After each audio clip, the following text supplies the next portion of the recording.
ဝေဖန်မှုတွေကိုရှီတိုင်းတုံ့ပြန်လိုက်တဲ့နေဆန်းရဲ့သမီးလေးမိုးဆက်ချို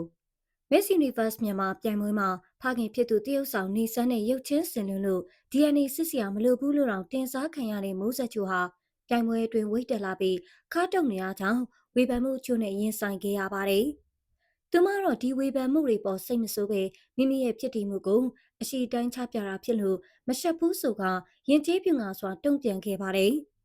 မိုးဆက်ချုံဟာသူမအနေနဲ့ဘာမှ ready မဖြစ်သေးခင်မှာမိဘဖြစ်သူကိုအာခံပြီးပြိုင်ပွဲဝင်ခဲ့ရတာကြောင့်အမှားယွင်းရှိခဲ့ရင်တောင်းပန်ကြောင်းနဲ့ပွဲတစ်လျှောက်လုံးကူညီပေးခဲ့သူတွေကိုအထူးကျေးဇူးတင်ကြောင်းရင်ဖွင့်လာခဲ့ပါတယ်